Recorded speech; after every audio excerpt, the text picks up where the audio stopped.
Hi, my name is Angela. And I'm Sage. And welcome to episode 5 of the TrailMixed podcast. Yeah. Yes, today we want to talk about setting expectations for our future based on our past experiences in our upbringing and how we want to pretty much incorporate that into our lives. Yeah. Yeah. Oh, pretty much, sorry, my sock. Pretty much how we want to raise our kids and manage our lives, pretty and our much. Finances and Just how we want to set for success, essentially. Yeah. Yes. So, do you want to start or? Sure. Okay. So one thing I've always wanted to do was dabble in real estate. Not necessarily being a realtor or whatnot, but having investment properties and having residual income properties that, we own or we're buying to own, but technically they're being paid by other people. And that just comes with financial security and being smart with your money way before you get to that point. You know what I mean? To buy a house is hard enough, but to save up and get down payments for other ones and just be smart with your money like that, it takes a lot of determination, I guess, and just being very strict with your finances, I guess is the good word. So yeah. Growing up for me personally, my mother never owned property. So I feel like growing up, I never really had any knowledge about it until I got older. And I was like, okay, well, you look at other people and what their lives look like when they're successful. And I'm not saying owning property equates success. That's not necessarily the case. But being able to have that equity in property and real estate is, I don't know, a smart financial decision. Yeah, because then you always have something to fall back on. Either you have something to move into later or sell if you need to, for a lump sum of money. Or if you just lose your job, then you have people renting out a house or two or something. Yeah. And then you always have money coming in and your equity is still building because that rent is still getting paid or that mortgage is still getting paid. I think my mom bought her first house when I was in 7th or 8th grade. And we lived in it for 3 or 4 years, and then she rented it out, and we were staying with her boyfriend at the time. And it's just always something good to have. It's not an easy job, you know what I mean? You still have to deal with tenants and repairs and all this stuff, but it was always something I wanted to dabble in, at least. Especially as a form of passive income, having ways to make money that isn't a 9-to-5. Yeah.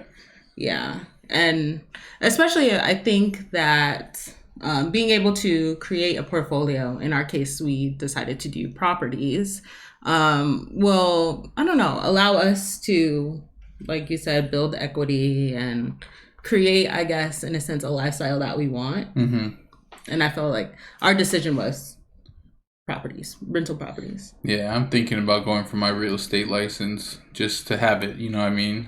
Not that it's going to be my normal 9-to-5 job, but just so you have the knowledge in it and you can jump through extra hoops that people without the license can't get through without a realtor or a broker, without paying a realtor or broker to be on your side. So yeah, you can just do it yourself. Yeah, and I'm in love with HGTV too. Oh, we watch a lot of HGTV together. So, I feel like, and I've not done it before, but I've helped kind of build houses, and my last boss rented out a lot of houses, so I got a little knowledge here and there, and it's fun and interesting. It definitely keeps you busy if it is, or even if it isn't your normal job. Yeah. Yeah. Also, another thing that we would like to build for ourselves is, as we said, passive income. A way to do that is through rental properties. Growing up, I, of course, had my mom, but she only really worked one job, but she was working all the time. So I feel like being able to have forms of passive income, it allows you to have, in a sense, your freedom. Yeah, because you're not relying on your paycheck every 2 weeks or whatnot. And it's just a little weight off your shoulders, knowing that you have money coming in, knowing that you're working towards owning another piece of property, building equity, like you said. Yeah, like there's nothing wrong with, of course, having a 9 to 5 and doing that for the rest of your life. Like a lot of people are successful that Yeah, way. not Like at that's all. kind of how our economy is designed for Yeah. people to work and then work until they're 65 and then retire with a pension plan or social security. And like that's just how it's set up. But the way things are going now, who Yeah. knows? So, being able to have the freedom of passive income, you also gain time, I would say, since you don't have to work as hard, not as hard as the 9 to 5, but that doesn't have to be your primary source of income. Yeah, you're not doing the 8, 9 hours a day. You know what I mean? Like steady, but yeah, there's a lot of work that goes into it, especially if you're like actively buying houses or flipping them, or if you have 2 or 3 properties that you're renting out to people, that can almost be a full-time job in itself. Yeah. Yeah. So, what is something else that you'd like to incorporate into our future that we didn't necessarily have growing up? One thing I want to incorporate is having a family and tradition. Not just having a family like kids and whatnot, but having traditions where it's like certain holidays we do things, or during summer breaks we go and camp or do something like that. Just something that involves the whole family, and because I want my future kids to have good family values and just a sense of being around people that love them and know that they have people that are always there for them. And I've always just wanted to be a good dad. You know what I mean? I wanted to have that opportunity to be there for my future kids. You know what I mean? Like, I didn't have that growing up. So just to show that, I feel like it would be good for the soul in a sense. You know what I mean? Like, it Good feels for the good to soul. be there for someone, especially kids of your own. Yeah, I agree. Growing up, we had that, like family traditions and things of that nature. We didn't go on very many family vacations because we didn't have a lot of money, but we did spend time together. Like my mom, she used to go on Fridays. I believe it was Fridays. We would get like Burger King and what do you call it? Movie Buster. Blockbuster. Movie Buster. Blockbuster. And we get to pick a movie and then we would like have them rent it for the weekend. We used to do that together. She used to take us to like the neighborhood carnival whenever it was in town. Like we did a lot of family things together. We didn't have a lot, but we did a lot with what we had. Does that make sense? Yeah. Yeah. So I would love to incorporate that into our future. Yeah. Yeah. My Blockbuster experiences where my mom would get a movie for her to watch and I'd just get a game and then go in my room and play by myself. Yeah. Oh, the only child life. But no, Yeah. we watched a lot of movies. I was never together. a movie person. Yeah. We would either get pizza or Burger King and we would like watch movies together. That sounds fun. Yeah. So that's something that I really would like to. Like that family bond and family time is something that I really want us to incorporate into our lifestyles when we have children. And traveling is another one. Growing up, I traveled a little bit here and there. Usually it was to the same places just to see family or friends of my mom's that I knew. But traveling to new places and getting experiences like that are second to none. You know what I mean? It's a unique experience every time you go and everywhere you go. Even if you go to the same place, I feel like it's a new experience every time. I agree. Because you went to the same hotel in Mexico twice, once with friends and once with me. And was it a totally different experience each time? Yeah. Yeah. I would say, yeah, it was a different experience. Yeah. Same place, but you create different memories. So, well, new memories. Yeah. And just meeting new people and experiencing different cultures and different types of food and different environments. Especially for young kids, I think that would be cool for them to learn growing up. Just so they're not ignorant about how the world is outside of the little town or city they live in. I agree. I didn't travel very much growing up or at all, really. The extent of it was like a field trip to California, and that's like a hop and a skip away.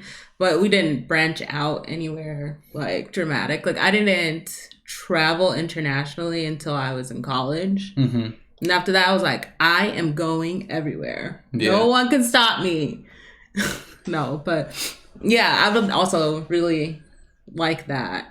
Just because, like, I don't know, you gain a lot when you travel Mm-hmm. internationally. And I feel like doing that as a family would be nice. Yeah. What's your favorite place you've traveled to so far? It's hard. Or your favorite trip? I don't know. I feel like all the trips that I've been to have been special in their own right. Yeah. Because they've been all, like, very different. And different places or different friends you go with or whatnot. Yeah. I don't know if I had a favorite. Mine would have to be Mexico last time we went. That was your first international trip.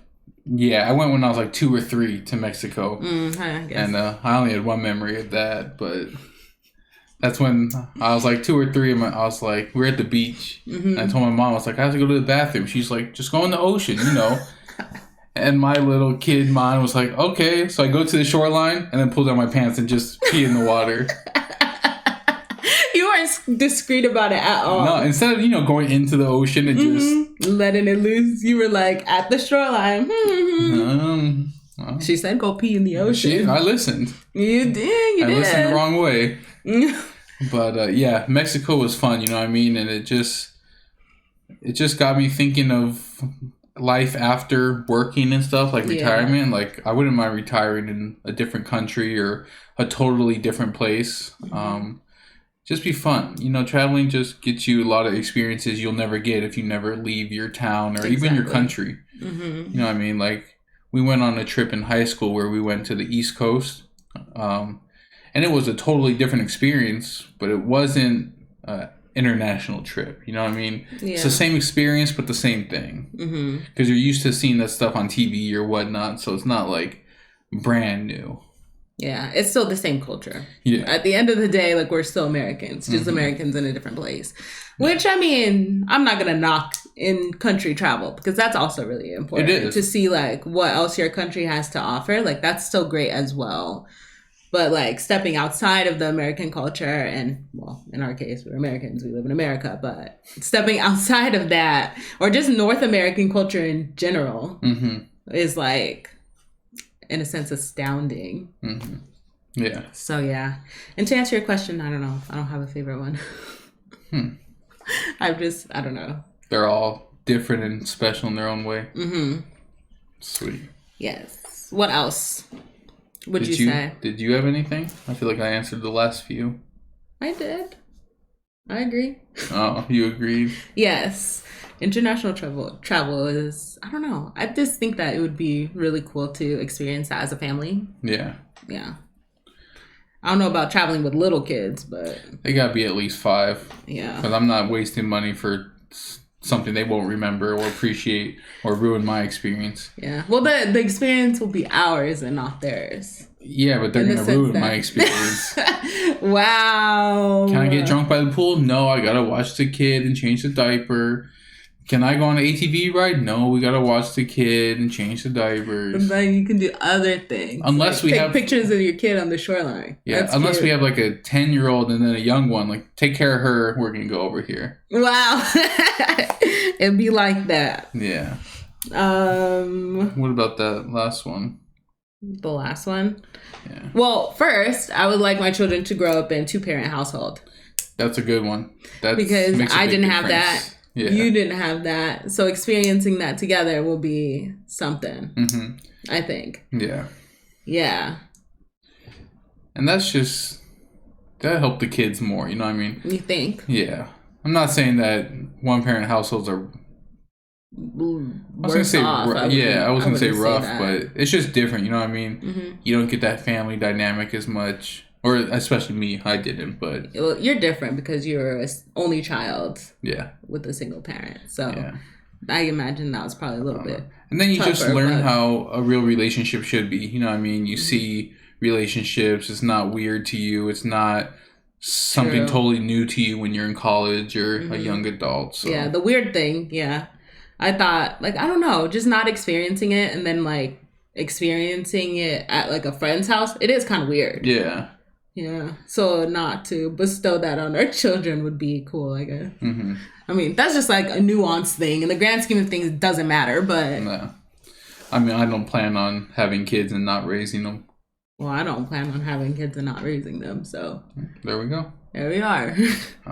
And then I want to be, or we've talked about this, but I would enjoy for us to both be really active parents in the sense that like we have time to take our kids to like extracurriculars, like sports games and being involved in that and their upbringing. Not that we didn't experience that, but we experienced it differently, having only one parent. Yeah, like especially having parents that work all the time.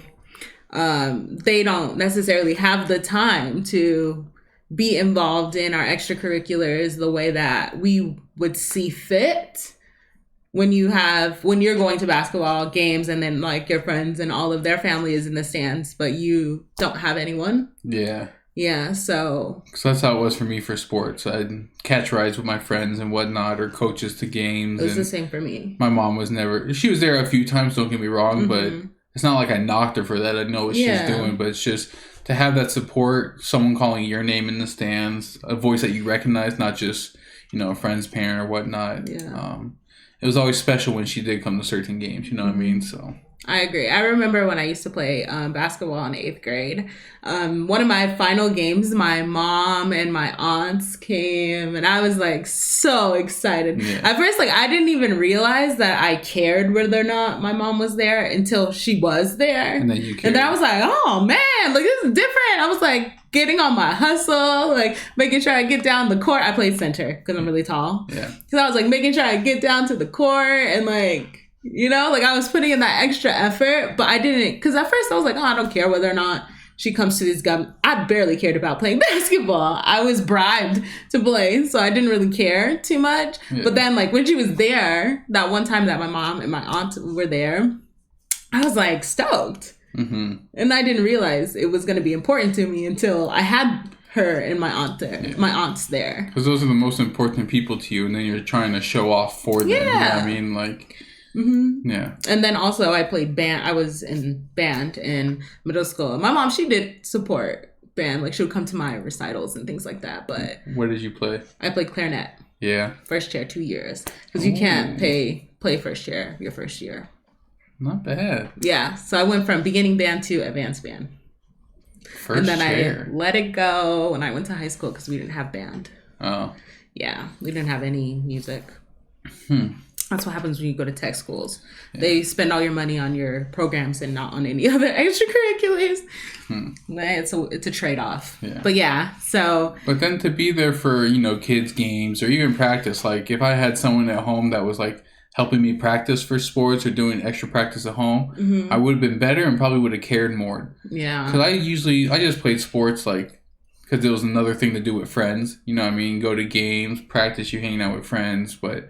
I never put too much into it. Then when I would go home, I just, play video games or whatnot, do what I wanted to do. But if I had someone there, like on the weekends to practice with or whatnot, it would have been more engaging. I agree. Yeah. Yeah. I feel like that too. I just like went to practice and then came home and like didn't really care. But then I had teammates who were very involved. Or like they had like even siblings who played basketball the year before us or and they would like spend that time together with them, and their siblings would be at their games all the time and stuff like that. So I think that would be a nice dynamic to have in our family. For sure. Yeah. So at the beginning, a lot of it we talked about was financial related. And I think it comes from the fact that both of us were not well off. Like I would say that I grew up in poverty. Yeah. And I did go to a private junior high and high school, but that's where all the money went, you know what I mean? So, and it wasn't, it was like $3,000 to $5,000 a year. Yikes. But still, that's a good amount for a single parent, you know what I mean? When you're paying for rent, that's and everything. Like an in-state college tuition per term or per semester. And, she had to pay for gas and stuff because we live far from everything in Hawaii. It's not like, it's only a mile there. No, it's like 6, 7, 8 miles in the town, you know what I mean? So there's a lot of bills that had to come out of that. And with school being so much, and then uniforms and all the things they make you pay for at private schools, it got expensive. So not being that well off, I want to provide for our kids so they don't know the struggle. Yeah. But I don't want them to be bougie and all. Of course not. Acting like they know shit and acting like they got money. So just the premise is financial stability. Yeah. Yeah. Yeah. I feel like that's really important, especially when you go without Like, not like my mother, she never like let us know that we were poor. Like, that was never her MO. Like, we didn't realize, like, I didn't realize I was poor until I left being poor. Yeah. In the sense that you don't realize you don't have until you end up being around people who do have. And you're like, oh, all right. Like, yeah. And see, I knew that because I went to a private school, you know what I mean? So it's like all my friends had money. Like, like I said, I think I've said it in the past podcast, but like I had classmates where their friends or their moms were lawyers and judges, or one of my friends' dad was a dentist, you know what I mean, or a business owner. So it's like growing up around that, you kind of realize you don't have the money, but and you try to like keep up with them in the sense like for soccer, I would try to get the nice soccer cleats, but you know they're $100-$200, but I would get the cheaper version of the same shoes for like 50, 60. So they look the same, but they're definitely not.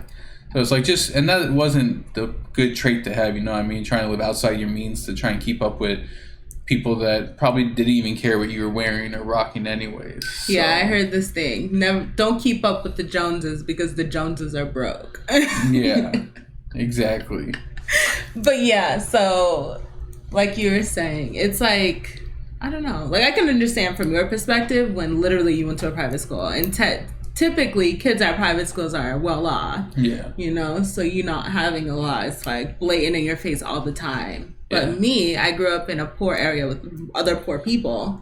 So when you go to school, everybody doesn't have nice shoes. Like, everyone isn't wearing the latest and the greatest J's. Like, that's just what it is. Until I moved out of that and was like, oh, people are making fun of me because of the clothes that I have on. Like, why? You're also poor, you know? Like, it's like middle class, from being poverty to like middle class.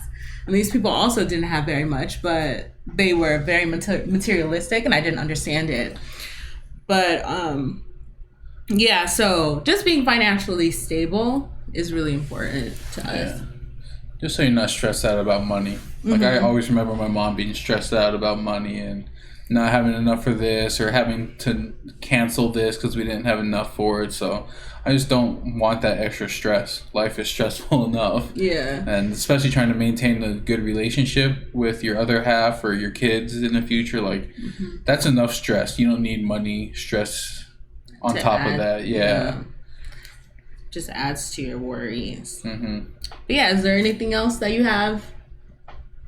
No, I mean, I think that pretty much covered it. I mean, there's probably other little things here and there, but for main topics, it's really financial security and passive income and having a real family. You know, I mean, passing those family traditions on to our future kids. Not that we have any planned anytime soon, but no, I can't even take care of myself. But we're just thinking about it. These are things that we've talked about before, but I guess not in as much detail. No, because I want to plan everything that happens. Because then that's how you get behind on money or financial security. You know what I mean? You have a kid at 20, and then it's like, it's hard to play catch up after that. You know what I mean? So. Well, we're both past 20, so that's a good starting point, wouldn't you say? Almost 30.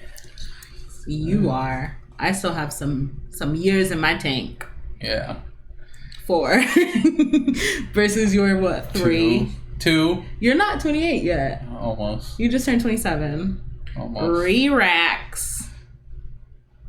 Anyway, so we were given a question that I think would be really fun. To chat about. Let me find it. But yeah, we were asked this question. At the top. Is it? Oh, there it is. Yeah. So we were asked this question, and I guess we can chat about it. Yeah. So we were asked, what are some of your relationship milestones? Example, passing gas in front of each other. So if you don't know, passing gas is farting. Yeah. So what are some of ours, I guess? First question, do you fart in front of me? Yes. Do I fart in front of you? Rarely. Not rarely. Only when you're upset. Shut up. No. No. Yeah, you do. I do. Yeah. But at first I did try and hide it. You did? Okay, so I guess you can tell the story about how you first started farting in front of me, because it's kind of comical. Okay, good. Okay, so Early into our relationship, we took a road trip to LA. Well, it was like Redondo Beach area. Just to get Roscoe's mainly. Yeah, he wanted Roscoe's chicken, and I was like, I have a long weekend, so our off days lined up. So we were like, oh, let's take a road trip. So we go on our road trip, and then like the first night we were there, we were in the hotel room, and we had just eaten like, what did we eat? So we had Five Guys and then a side pizza and a pizza from Blaze Pizza or something. Yeah. Cause there's like the little personal ones. Yeah. And they're like right next to each other, so we just grabbed them both. We couldn't pick which one we wanted, right? So and I was drinking too. Mm-hmm. So we go back to the room, we finish eating our dinner, and then he kept going back to the bathroom. I'm like, what are you doing? And he was like, I have to fart, don't look at me. And I'm like, what? And he like kept running to the bathroom to like leave his fart in the bathroom and then come back to lay down. And I was like, what are you doing? And I was like, you can fart in front of me, even if it stinks. And then ever since then, we've been farting. And she regrets saying that. Because your farts stink. Sometimes. Don't blow me up. Well, mine are usually silent but deadly. Deadly. Sorry. But yeah, so that's that. I don't know. What other ones? What do you think people, like, it's kind of taboo? I don't know. I feel like it's different than it used to be. You think? Yeah. Because, like, showering or going to the bathroom. That's what I was going to say. The other one is, like, each other, like, peeing and pooping in front of each other. Yeah. Or, like, with the door open. We usually keep the bathroom door open. No, we shut it. I mean, there's a gap in it because we have the towel over the door, but it's not Like, open. yeah. Or, like, when I try to take a shower, I turn the water on, and within seconds, she's there by the door just looking. I just gotta go see. Yeah. You see what's happening in the shower. Peeping Tom. Just gotta peep in. You do the same thing. Don't you even try to blow up my spot. You right. And then pooping. I like privacy. You've never told me this before. And you just don't say anything. Yeah. And eventually you go away. You like privacy. Oh my gosh. Well, now I know. I'll leave you alone next time. That's not a big deal, but the only thing, we don't really watch each other wipe. No. That's weird. Bit. That's a little bit much. It's not even like we watch each other. It's just like for a second we'll go in, say hi. Okay, bye. Bye. Or if I have something to tell you, I'm gonna tell you. Yeah. Whether or not you're pooing or peeing, I don't care. Yeah. It's just not pleasant in there. Yeah. Yeah, we're not gonna go into anything graphic. No, but no, it's not. It's not pleasant. No. But yeah, so I don't know. I feel like our barriers for vulnerability are gone. Yeah, like we're very vulnerable to one another. Mm-hmm. I would say, like, I wouldn't say nothing is off limits, but most things are off limits. Are not off limits. Yeah. Yeah. So, speaking about Five Guys, what are your 3 favorite fast food fries? Ooh. Okay. If you don't know, I can do mine first while you think about them. Does it have to be just like the fry itself, or can you include its toppings as well? You can include or do you want potato for potato? You can include its topping, I guess. But what if without the topping the fries are borderline trash? Is it even worth talking about it? Yeah, because I'd eat In-N-Out animal style fries all the time, but if it's not animal style, they are borderline trash. Borderline trash. Yeah. So that's what I was gonna say. It could be an honor. Well, let me say. So like my choice of In-N-Out is an honorable mention, just because their fries are bomb animal style, but just plain you have to get them fried crispy, and for them to not be trash. Yeah. You got to get animal style fries, well done with chilies. Yes. That's how you got to get them. Yes. But okay, cancel out that. But if it's a little seasoning on it, you can do those. Okay. But not a whole. Like Five Guys Cajun versus Five Guys plain. Yeah. Okay. So my top 3. Okay, so you can go first. Yeah. Yeah. Do you have yours? No. You okay can go then. First. So first would be Cajun style from Five Guys. That's your number 1. That's my number 1. Straight off the gate. That's your number 1. Yeah. Okay. Number 2, I just changed this up. This you did because No, this next one. Oh. Number 2, lemon pepper fries from Wingstop. Oh, now you talking. Those are good because they're kind of like Five Guy fries, like thick and like natural cut. I would say it looks like it actually comes from a potato. Yeah, and then third, maybe just because it's a novelty, I would have to go with McDonald's fries. All right. And a friend of mine, who I did this too, but my friend of mine liked McDonald's fries cold. So we'd go to McDonald's when we were chilling. We'd go to McDonald's and he would get 2 large fries. One to eat right then, and one he just put in the fridge right away. That's gross. And 2 hours later, they'd come out, and they were pretty good. You know what I mean? No. Especially the ones that were really good were the soggy, wet ones. But I think, to be honest, those are the only ones that are good reheated. Those were good ones, yeah. No, not ones. Reheated. Cold from the thing. That's gross because the inside's like a sponge. Yeah. I was going to say Chick-fil-A fries just because I like waffle fries, but they're not that special. You need the sauce with it. They almost taste like Lay's potato chips. Yeah, you need the sauce with it. I feel like they really do. Yeah. All right, what about you? We only get 3. Just 3. Oh, God. Okay, so I don't know if I have an order. Okay. But I'm going to say, in my top 3, I'm going to go with Five Guys Cajun fries. Good choice. They're definitely up there. I want to go Jack in the Box curly fries. Solid choice. And number 3 would have to be... I don't want to go 2 curly options. You can't. But honorable mention is Arby's curly fries. That's the only thing at Arby's that isn't trash to me. I honestly cannot care less. I can't remember the last time I had They Arby's. have Jamocha shakes that used to be so bomb to me. And then I was dieting for a while. And then I went and got one because I was really craving it. And it was trash. And I was so sad. And I haven't had one since. But those are 2 things are the only thing worth my time at Arby's. Honestly, are the fries and the Jamocha shakes. I don't think I've been to Arby's since 2013. Good. You don't need to go. Okay, good. And then number 3, I would say lemon pepper fries at Wingstop. Copycat. I know, but they're good. McDonald's is not worth the hype. Their fries, especially the lemon pepper fries from Wingstop with the honey mustard.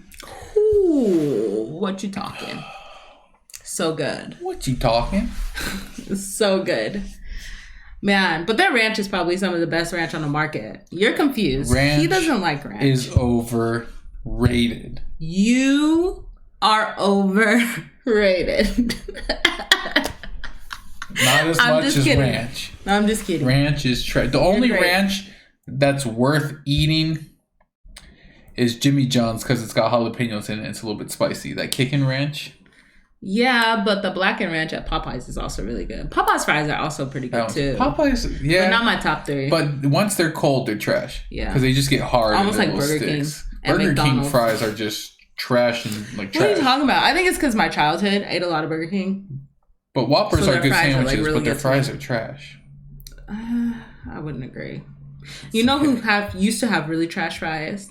Wendy's. And they have trash fries right now. No, and then they got the natural cut with sea salt, and then they elevated it. But I'm not saying they're great. I'm just saying that they're edible. No, right now they're trash. I think they took out the sea salt or the flavoring or whatnot, but they are trash. I haven't had them in a very long time. Trash. Man, how unfortunate. Yeah. Anything else? I mean, we can talk all day about fries. We could. I know you could. Yeah, I love French fries. Yeah. I need cut back. Sweet potato fries, though. Hoo-wee. Know what's good? There's a place in town by us. Sweet potato fries, truffle style. So good. So good. So good. I didn't think that they would be that good because truffle is really savory and sweet potatoes are pretty sweet. Yeah. So, yeah. But together, they're actually really good. Yeah. Who would have thought? So... I don't know. I wonder, you know who also sells sweet potato fries and truffle fries? Yard House. So I wonder if you go to Yard House and ask them for sweet potato truffle fries, if they'll serve you.